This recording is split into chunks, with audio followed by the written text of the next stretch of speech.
या bench change होती है, दूसरा जज आते हैं, वो देखते हैं कि अरे फिर पास ओवर करता है, पास ओवर करता है। और ऐसे हम लोग लॉ स्टूडेंट है तो हम लोग इतना ज़्यादा क्योंकि हम लोग को कॉलेज भी करना होता है, साथ साथ वो करना भी काफ़ी टफ पड़ जाता है, बट हम लोग कोशिश करते रहते हैं। उसके बाद अगले साल ही आपको शायद याद होगा, यहाँ शिवकुटी बालगढ़ में एक रेप का केस हुआ था, जहाँ पे एक 2 लड़कियों के साथ वहाँ के जो एक स्टाफ था उसने रेप करने की कोशिश, रेप कर ही दिया था। तो उसके बाद उसने रेप किया और उसके बाद फिर हम लोगों ने वहाँ पर जब पहुँचे तो हम लोगों ने काफ़ी तफ्तीश किया। हमने हाईकोर्ट की तरफ से अपनी तरफ से हम लोगों ने क्रिमिनल इंटरवेंशन फाइल किया कोर्ट में। क्रिमिनल इंटरवेंशन फाइल करने के बाद कोर्ट ने उस मैटर को संज्ञान में लेते हुए काफ़ी कड़ा रूप अपनाते हुए उसमें उनको जो वहाँ की जो उर्मिला गुप्ता जी थी जो सुप्रिटेंडेंट थी उस टाइम की, उनको जेल भेजा। साथ ही वो जो है उसको डबल उम्र कैद की सजा हुई है। जो विद्याभूषण ओझा जो कल्प्रिट था मेन, उसको सजा हुई। और अब अभी कुछ दिनों पहले कुछ लॉ इंटर्न्स आए थे, उन्होंने सर के अंडर में इंटर्नशिप करे थे, तो उन्होंने फिर से उस PIL उसको लेकर PIL फाइल करी थी कि वहाँ पे जो कंडीशन जो पहले खराब थी वो और ज़्यादा होती है कि फिर से वैसी बैक टू स्क्वायर वाली पोजीशन हो गई है।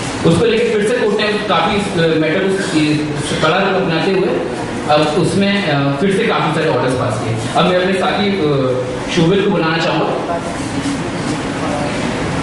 हाँ, और इसी केस में एक ये और बात हुई थी कि जब हम लोग का अभी पिछले साल हुआ था, अभी कुछ दिनों पहले की पुरानी बात है, तो वहाँ पर जो डिस्ट्रिक्ट प्रोबेशन ऑफिसर थे, ये जो इलाहाबाद के पुनीत मिश्रा जो नाम है उनका, उनको कहा गया कोर्ट ने ऑर्डर किया कि आप वहाँ पर बालगढ़ के अंदर आप कह रहे हैं वहाँ कोई प्रॉब्लम नहीं है, बोले नहीं सर कोई प्रॉब्लम नहीं है, यहाँ पर बिल्कुल सब बढ़िया है, बच्चे बिल्कुल मजे से रह रहे हैं। तो कोर्ट ने ऑर्डर किया कि ठीक है, आपको लग रहा है तो आप 7 दिनों तक आप वहाँ रहिए, उसी बालगढ़ में उन्हीं बच्चों के साथ रहेंगे, खाएंगे पिएंगे सोएंगे।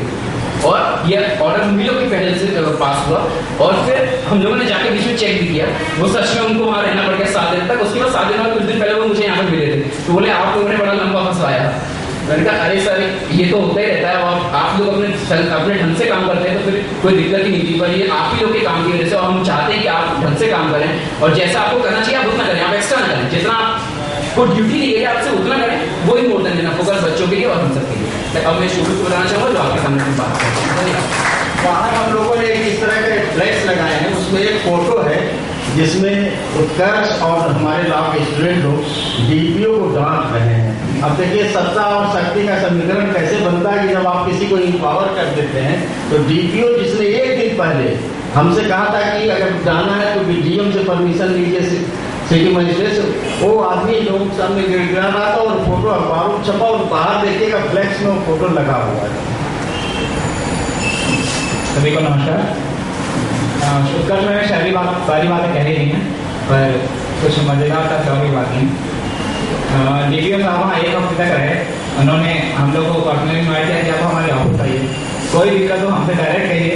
अब कोर्ट क्यों चले जाते हैं, हम कहे सर अगर आपसे कहने से आप हमारी बात मान लेते तो देश बहुत ज़्यादा सुधर होगा। बात यहाँ खत्म करना चाहूँगा कि एक छोटे से कदम से बहुत बड़ा चेंज आ सकता है सोसाइटी में। हम लोगों ने इतना नहीं सोचा था कि उस बालगढ़ में इतने छोटे से कदम से इतना बड़ा चेंज आ जाएगा। कम से कम 100% नहीं तो 50% वहाँ पे सुविधाएं मिल चुकी हैं बच्चों को।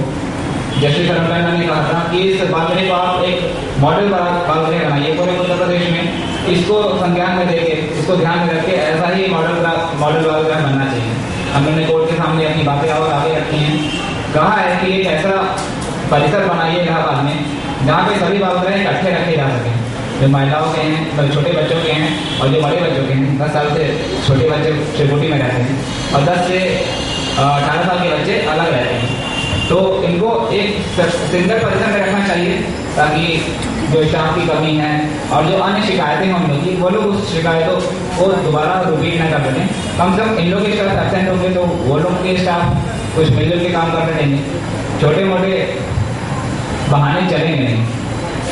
DM साहब ने अभी रिसेंटली हम लोग कोर्ट में इसी जून में DM साहब से मिले थे, उन्होंने कहा कि हम बहुत कोशिश कर रहे हैं कि परिसर मिल जाए। हालांकि परिसर मौजूद है, जगह भी मौजूद है। उसी बालगढ़ के पीछे एक पूरी जमीन बनी है, खाली बिल्डिंग है, उसको गिरा के वहाँ पर अच्छा सा बालगढ़ बनाया जा सकता है। वो नहीं नमपोटगंज में बालगढ़ है, वहाँ पे बालिका गृह है, वहाँ पे लड़कियों का है, काफ़ी लंबी चौड़ी जगह है, वहाँ भी बनाया जा सकता है। लेकिन अभी तक मामला टाल मटोल होता रह रहा है। जब कोर्ट ने कहा था कि 6 महीने के अंदर ये बन ही जाना चाहिए, लेकिन अभी करीब 1.5 साल होने को आए, लगभग 2 साल होने को आ रहे हैं और अब तक एक सेपरेट बात रह बन नहीं पाया है। अब हम लोग हाई कोर्ट में जाके ये काम अगर पूरा नहीं कर पाएंगे तो कहाँ होगा ये। सुप्रीम कोर्ट को इतने ऐसे मामले में अप्रोच करना ठीक नहीं होगा। मामला खत्म यहाँ करना चाहूँगा कि हम लोग युवा हैं, हम लोग अपना कैरियर भी देखना है, हम लोग को समाज में रहना है। डेली हम सब लोग के अंदर बहुत जल्दी है, डेली सुबह अखबार पढ़ते हैं, हम सब लोग सोचते हैं यार सोसाइटी में ये हो रहा है, वो हो रहा है, कुछ भी ठीक नहीं हो रहा है। इस आग को एक मिलके बड़ी आग बनाइए, बड़ा ज्वाला बनाइए। कम से कम आप सब लोग मिलके कुछ एक सिंगल मोटिव पे अगर कॉन्सेंट्रेट करते हैं तो उस पर बात आगे बढ़ाइए। एक छोटा सा स्टेप लीजिए, उसके बाद वो स्टेप अपने आप आगे बढ़ता जाएगा। एक सिंगल आदमी कोई चिंगारी लगाता है, उससे आग आगे बढ़ती है। अपने बच्चों को मोटिवेट करिए, कहिए इस समाज के कार्य में हिस्सा दो। मुझे मेरे फादर कहते हैं कि बेटा अपना कैरियर बना लो, ये सब काम जिंदगी भर करते रहोगे। मैं कहूँ कि पापा ये सब काम मैं जिंदगी भर करता रहूँगा, लेकिन मेरे बच्चे के समाज में जिएंगे। अभी मैं क्या कहूँगा उनसे, अपने बच्चों को मोटिवेट करिए, वो लोग अपनी बात को समाज में रख सकें। एक मोटिवेट करिए कि अपने जो भावनाएं हैं उनको एक मूवमेंट बना सकें और समाज बदलेगा, आज नहीं तो कल जरूर बदलेगा। धन्यवाद। धन्यवाद शोभित जी। हमारे बीच में दीक्षा द्विवेदी जी हैं। दीक्षा द्विवेदी जी छात्र हैं और ये आपके बीच में ये बात रखेंगी कि जेलों की दशा क्या है उसके बारे में, और मैं दीक्षा से भी अपेक्षा करूंगा कि वो भी अपनी बात को ठोस तरीके से संक्षेप में रखने की कोशिश करें ताकि आगे के लोगों को अपनी बात रखने का मौका मिल सके। Good afternoon everyone present over here. मैं एक लॉ इंटर्न हूँ HRL में, KK सर के अंडर में। हम सब लॉ इंटर्न्स में एक विजिट की नैनी सेंट्रल जेल में और वहाँ पे हम लोगों ने बहुत ही रेप्रेजेबल और पैथेटिक कंडीशन पाई। नैनी सेंट्रल जेल वही जेल है जहाँ पे हमारे बहुत सारे स्वतंत्रता सेनानियों को सजा मिली थी, जैसे कि भारत के प्रथम प्रधानमंत्री पंडित जवाहरलाल नेहरू, उनके पिता श्री मोतीलाल नेहरू, विजयलक्ष्मी पंडित, अब्दुल कलाम आजाद। आज उसी जेल का इतना बुरा हाल है कि लोग वहाँ मर रहे हैं। और सर्वे के दौरान हम लोगों ने कई बहुत ही हार्ट ब्रेकिंग चीज़ें फेस की, जैसे कि वहाँ पे ओवर क्राउडिंग की प्रॉब्लम सबसे ज़्यादा है। मतलब कि जेल की जितनी कैपेसिटी है उनसे दुगना तिगुना वहाँ पे कैदियों को रखा जा रहा है, जिसकी वजह से सारी प्रॉब्लम स्टार्ट होती है। ओवर क्राउडिंग की वजह से ही मतलब और उनको जेलर्स एम्प्लॉय के रखे जाते हैं, जितने भी जेल का ध्यान देने वाले लोग हैं उनको रखा जाता है। तो ओवर क्राउडिंग की प्रॉब्लम वहाँ पे बहुत ज़्यादा है। हम लोगों ने सबसे पहली चीज़ फेस की। दूसरी चीज़ वहाँ पे ये थी कि सिर्फ वहाँ पे एक साइकोलॉजिस्ट था, पूरे जेल के हज़ारों लोगों को देखने वाला सिर्फ एक साइकोलॉजिस्ट था। उनकी साइकोलॉजिकल सिस्टम को ध्यान रखने वाला सिर्फ एक साइकोलॉजिस्ट था, जबकि कम से कम 10 से 15 साइकोलॉजिस्ट होने चाहिए थे। वहाँ पे कैदियों को बहुत ही अनहाइजीनिक फूड प्रोवाइड किया जाता है, जो कि सारी बीमारियों का कारण बनता है। ट्यूबरक्लोसिस, सारी वाटरबॉर्न डिजीज जितनी भी होती हैं वो सिर्फ अनहाइजीनिक खाने की वजह से शुरू होती हैं।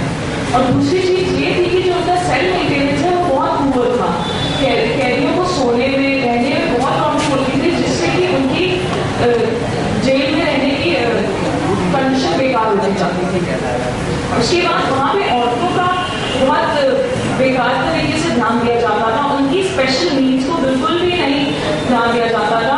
अगर कुछ काम है, उन्हें कोई इमरजेंसी है, तो उसके लिए उन्हें 1, 2, 3 घंटा वेट करना पड़ता था। कोई भी उनके ध्यान देने वाला नहीं था। और उनकी बार रिक्वेस्ट के बाद कुछ क्लासेस चलाई गई थी वहाँ पे उनके रिक्रिएशन के लिए, जो सिर्फ कुछ हफ्ते चल पाई। वो बनी थी कि अब वो हमेशा चलेंगी जब तक जेल रहेगी, लेकिन वो सिर्फ कुछ हफ्ते चल पाई, जैसे कि औरतें वहाँ कुछ काम सीख पाएँ। और औरतों का कहना था कि जब वो यहाँ से निकल रहे हैं बाहर 10 साल, 15 साल, 20 साल सजा काटने के बाद, तो हमारे लिए एक रिहैबिलिटेशन सेंटर खोलना चाहिए, जिससे कि हम नई चीज़ें सीख सकें, जिससे कि हमें कुछ काम मिल सके, जैसे कि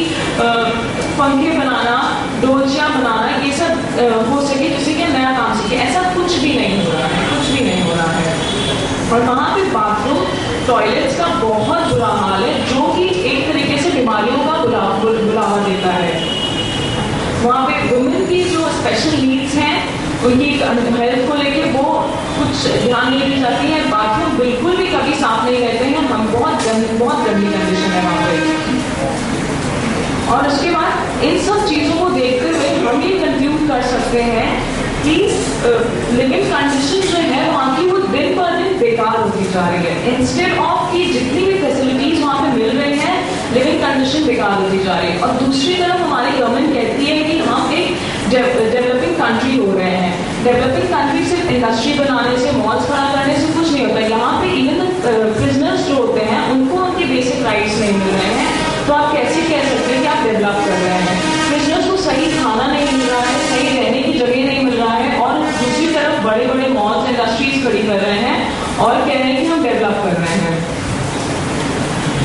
जो औरतों के बच्चे हैं वहाँ पे जो रहते हैं, वो जो होते हैं अपने बेसिक राइट्स उनको नहीं मिल रहे हैं। पढ़ना, खाना, सोना, उनको कुछ भी नहीं मिल रहा है। औरतों की तो बुरी हालत है ही, उनके बच्चों की भी बहुत बुरी हालत है। They are deprived of their basic amenities. National Human Right Commission ने कुछ गाइडलाइंस दी थी for the prisons in UP.